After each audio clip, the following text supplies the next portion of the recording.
L'ambroisie a été signalée dans notre région et peut-être en augmentation ces derniers temps. Alors attention aux allergies dues à cette plante. J'ai en ligne Gilles Bidet, bonjour. Bonjour. Alors vous êtes ingénieur sanitaire auprès de l'ARS, la délégation territoriale du département du Puy-de-Dôme, et vous êtes également pilote pour le plan régional de lutte contre cette plante, l'ambroisie. Alors l'ambroisie, qu'est-ce que c'est au juste comme plante? Décrivez-la nous. Alors l'ambroisie, c'est une plante qui se rapproche de l'armoise qu'on trouve régulièrement dans notre région, hein. Mais c'est une plante invasive donc qui va avoir tendance à s'épandre, à prendre la place d'autres espèces autochtones.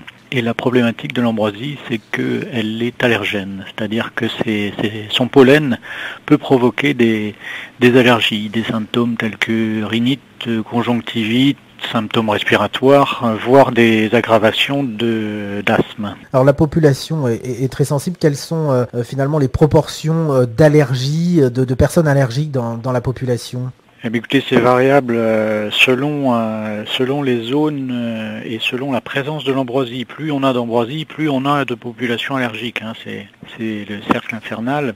On estime en France que la population, selon les zones, c'est de 6 à 21% de la population qui est allergique. On va trouver les plus gros pourcentages, notamment en région Rhône-Alpes, région voisine de la nôtre, parce que là, l'ambroisie est très présente.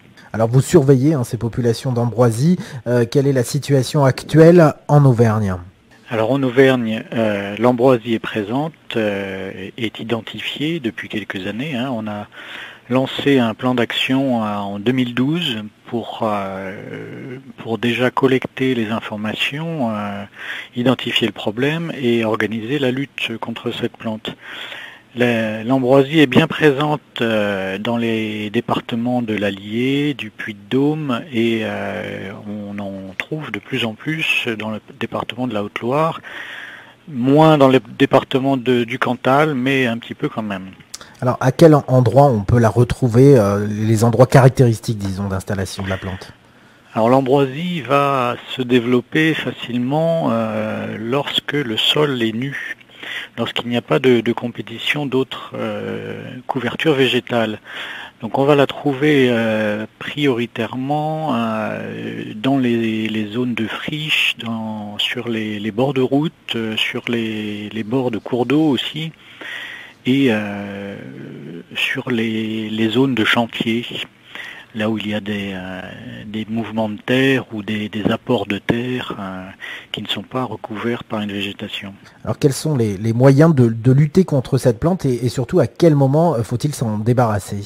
Il faut lutter contre cette plante avant la période de pollinisation qui va de mi-août à fin septembre, voire mi-octobre. Donc là, on est un petit peu tard maintenant pour lutter, hein, parce que la lutte est toujours possible, mais on prend le risque de s'exposer au pollen dans cette période-là. Donc il est préférable de lutter contre l'ambroisie avant. Alors c'est une plante qui commence à pousser, c'est une plante annuelle qui commence à pousser au printemps, vers mars-avril. Donc la période de lutte, ce sera plutôt à partir d'avril où on peut la voir jusqu'à fin juillet.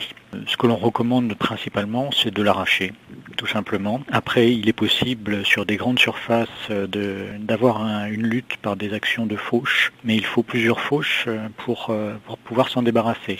Alors Gilles Bidet, vous parliez tout à l'heure des symptômes des personnes à risque suite à ces allergies à l'ambroisie. Que faut-il faire en cas de symptômes importants?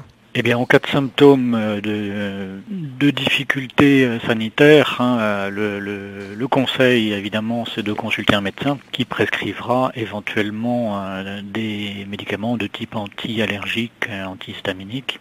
Après, les conseils de prévention qu'on peut donner dans cette période-là, dans la période de pollinisation, donc la période dans laquelle on rentre aujourd'hui et qui va durer jusqu'à fin septembre à peu près, c'est pour les personnes qui se savent allergiques ou qui savent avoir des symptômes à ce moment-là, hein, parce que c'est la seule plante qui développe des allergies sur cette période de août-septembre, hein. Donc les personnes qui ont des symptômes type rhinite, conjonctivite, on peut leur conseiller d'éviter de faire des footings, par exemple en zone où la présence d'ambroisie a été identifiée. d'éviter de s'exposer au maximum, quoi. Alors comment s'organise la surveillance de la répartition géographique de ces pollens d'ambroisie? Alors la surveillance fait l'objet d'une cartographie qui est conduite par le Conservatoire botanique national du Massif central, qui est mise à jour tous les ans, qui est actualisée. Donc sur leur site internet, le CBNMC, www.cbnmc.fr, on peut trouver la cartographie de la région où sont présentés les points de détection de l'ambroisie. Et cette année, la situation finalement, elle est comme les autres années ou elle s'empire d'année en année? C'est difficile à dire parce que on est de plus en plus vigilant, donc on a de plus en plus de signalements. Donc c'est difficile à dire, est-ce que l'ambroisie est plus présente cette année que l'année dernière ou est-ce que tout simplement on a fait plus attention et on en a vu, on l'a mieux recherché. Donc c'est encore difficile à dire. On peut quand même considérer que la plante a une tendance à gagner du terrain. C'est pour ça qu'on a engagé ce plan de lutte en 2012 parce que l'ambroisie en Auvergne n'est pas encore très présente. Donc il est possible de lutter contre elle aujourd'hui, à condition que tout le monde s'y mette. C'est d'ailleurs pour ça que les 4 arrêtés d'Auvergne possèdent un arrêté préfectoral imposant la destruction de l'ambroisie pour tout propriétaire ou utilisateur de terrain. Donc elle est présente, elle peut être de plus en plus présente, mais aujourd'hui on a une prise de conscience de la plupart des acteurs, que ce soit les conseils départementaux, les autoroutes, tous les gestionnaires de grands linéaires, aujourd'hui sont conscients du problème et s'y attaquent. Donc on peut avoir espoir que cette lutte contre l'ambroisie soit efficace. Merci Gilles Bidet pour ces explications autour de l'ambroisie qui donc est installée dans notre région comme dans d'autres bien sûr et qui provoque des allergies plus ou moins graves. Merci à vous, au revoir. Je vous en prie, au revoir.